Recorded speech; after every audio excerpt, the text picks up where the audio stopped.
Hey everybody, welcome back to the dumbest modeling channel on all of YouTube, Pit Stain Hobbies.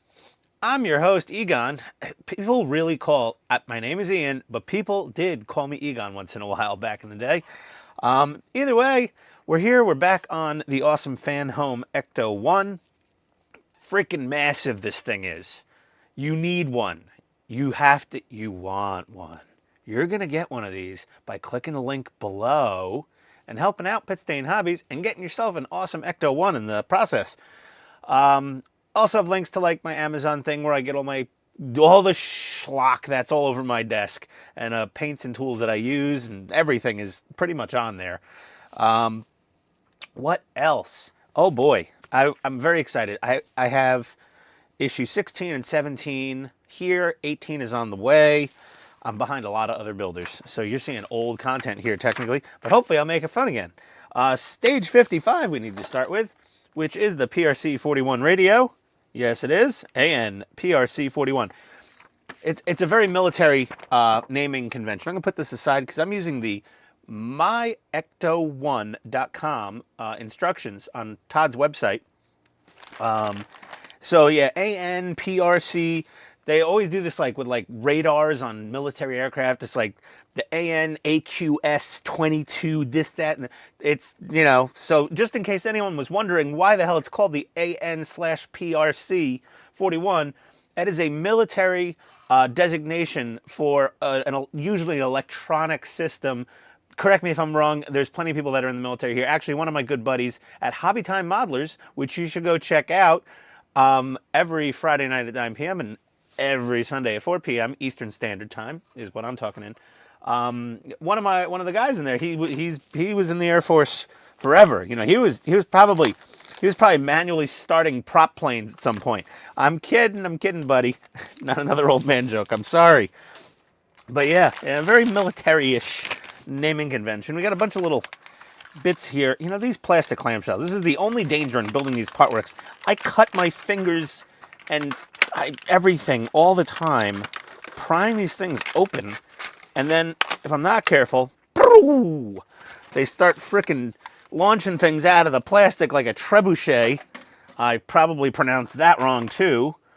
And then we got the top of the radio box. Now, I'm going to give this just a tiniest bit of love with silver metallic Sharpie marker and maybe a little black Sharpie. Just give it a little bit of you know, busyness going on here. And we're basically going to take the bottom half of it, and there is a little notch right there, and there's a little notch right there, and we're just gonna shove those suckers together. That's basically what's gonna happen. And then we're gonna throw and then one DP screw through this hole. So I'll be right back with that. Alrighty, we got that built. See, I mean, really, I'm not modding anything. It's just this. It's marker. That's all. But it makes it look a little bit more pizzazzy.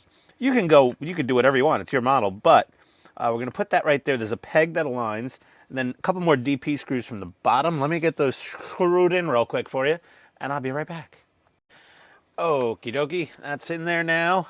All right.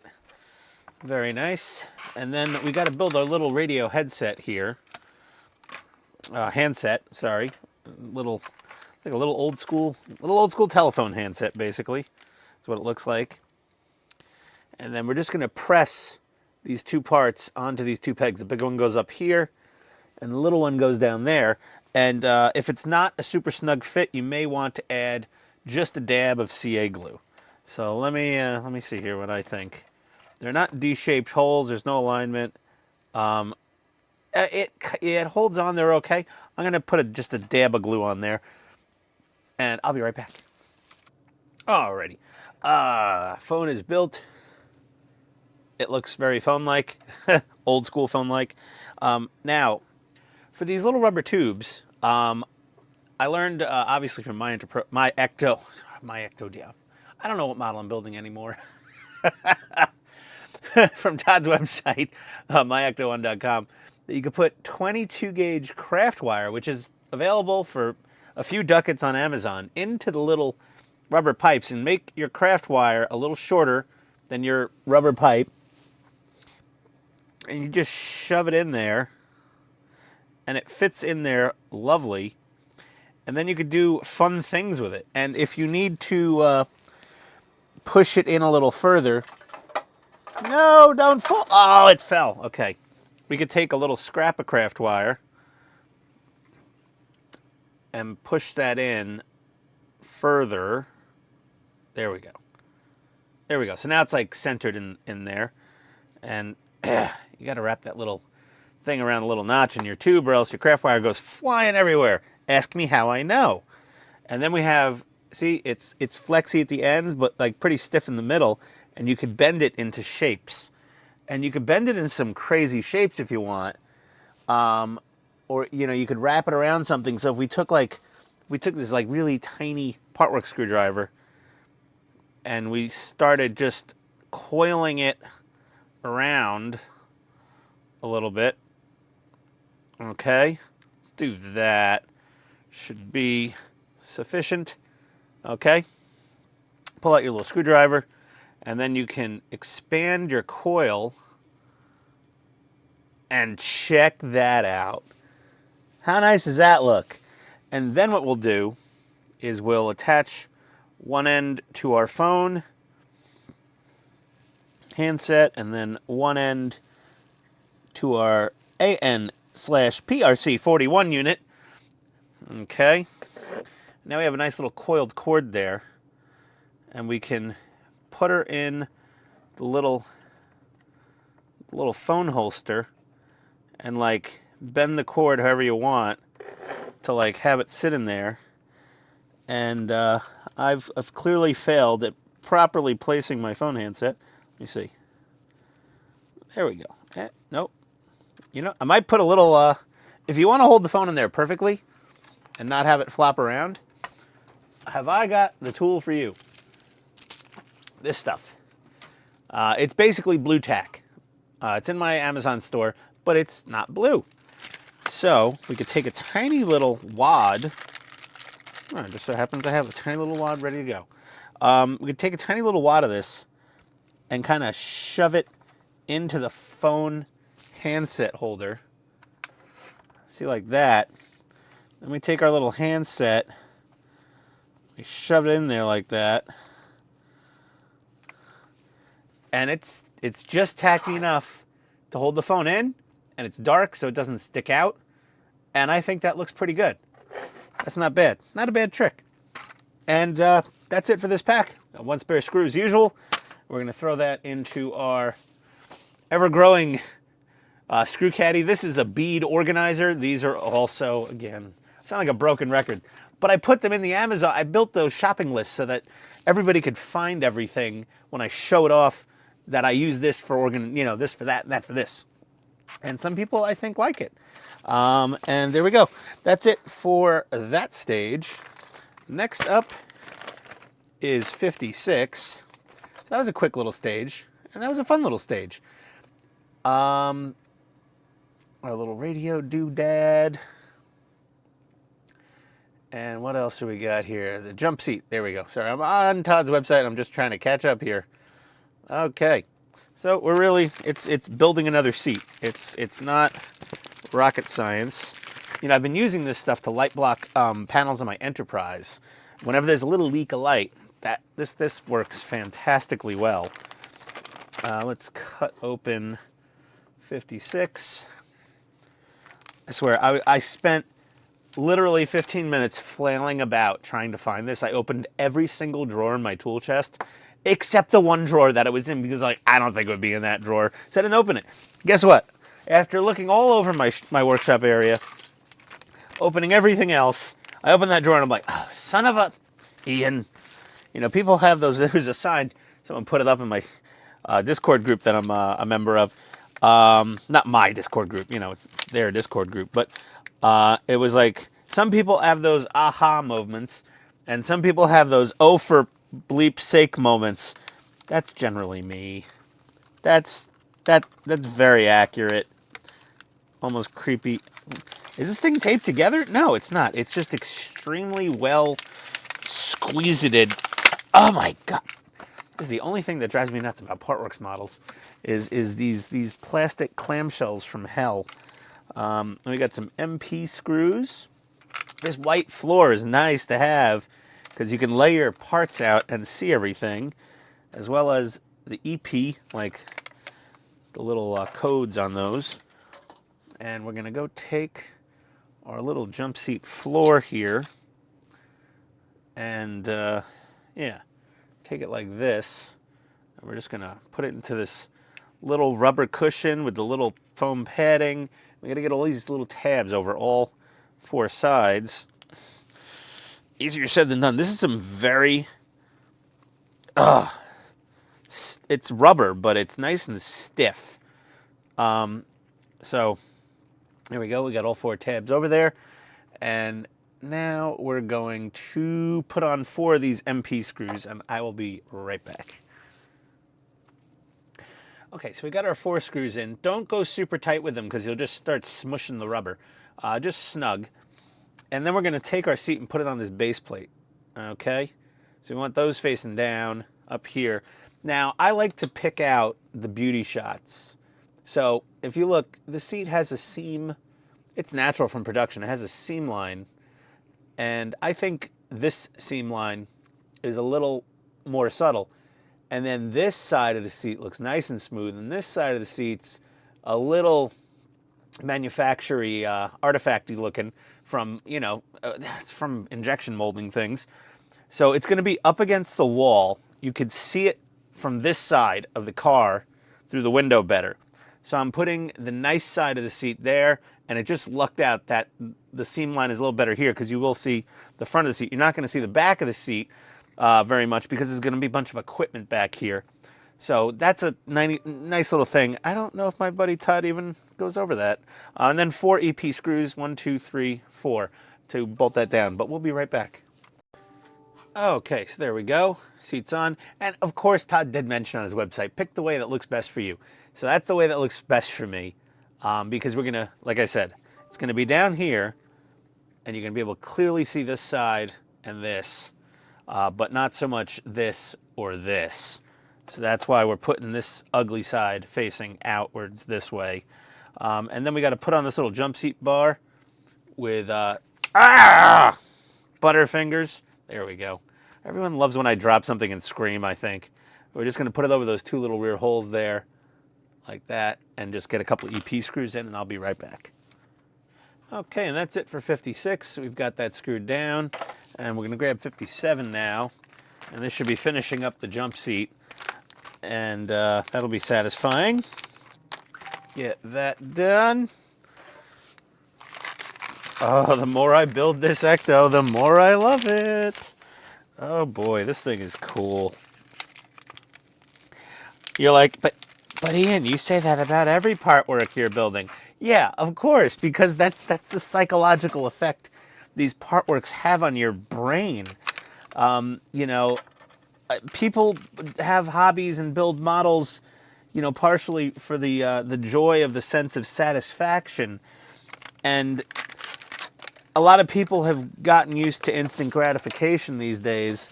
And this is really feeding you the gratification little by little spoons of gratification. But it's really nice. It really stretches out the gratification period. So we're just going to squeeze that little rubber thing on there.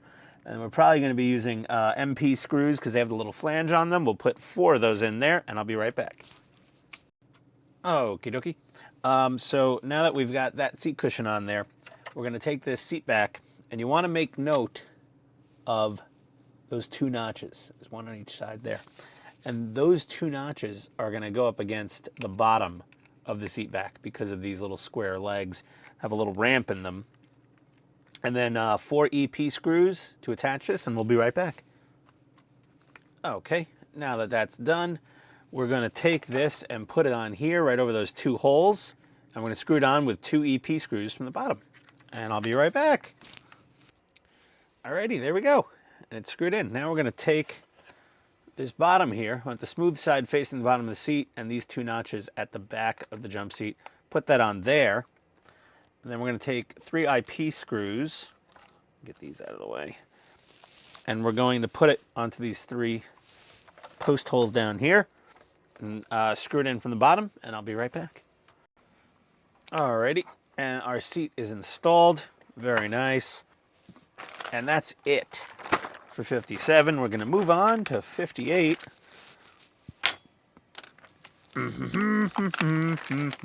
Oh, this is fun. Okay. So now we're building the Martin Marietta UHF Signal and Power Distribution Unit Base. Okay. Yeah. Here we go. So let's see here. Baggie empty. Goodbye, baggie. Ah. Oh, this one. Yep, nope. Ah, there we go. Okay. I opened it unscathed. A lot of little bits in here. So let's get started. Now, technically in the movie, this is gold. And you can paint it gold if you want. I'd actually recommend it. I don't necessarily have the time for that right now. But well, we will do something to this at some point in the future, maybe.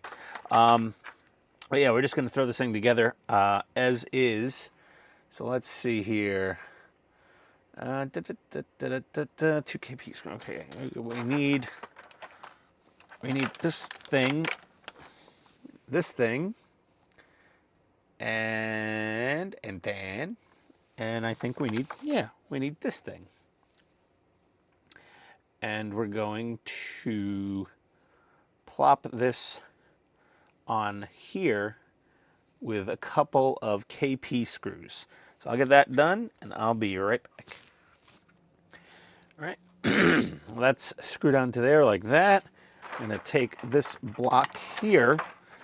Oh, the throat clearing. Oh, sorry, dude. There's that guy. He doesn't like my throat clearing at all. And I'm like, I can't help it. We got these two pegs, and we're just going to push that. Use all the strength in my feeble body. There we go. Oh, my God. Is that not smushed on enough yet? I don't know. Maybe those pegs are a little long. Okay. If she's on there, it's not going anywhere. We've got that done. And then we are going to, let's see here, okay, we're going to sandwich this part onto that part, like that. Oh, this is coming together. Look at that. We got a little thingamajobber. And then we got to take our two side plates here. And we're going to put the one that's marked left on the left. There we go. So all the holes line up.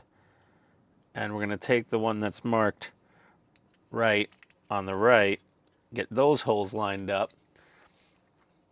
And we're going to use 6 KP screws, 3 on each side. And get that screwed together. And I'll be right back. Alrighty. Well, we've got that assembled. And I did a little bit of coloring with the metallic Sharpies just for fun. Again, you could really do whatever you want with this thing. And now we're going to take this plate and the side with the 3 little tubes sticking down, we're going to put it onto the posts there and then attach it with 2 IP screws from the bottom. And I will be right back. Alrighty. And we have this part left over and we're done with stage 58. So that's pretty cool. So that's going to live probably right, I think, yeah, that's going to live right here behind the seat, behind the jump seat. And there's another box that's got to go on the back of this. So I guess that's the next thing we got to build in probably issue 17 is we're going to, I love that we're building out the cargo area now. This is really cool.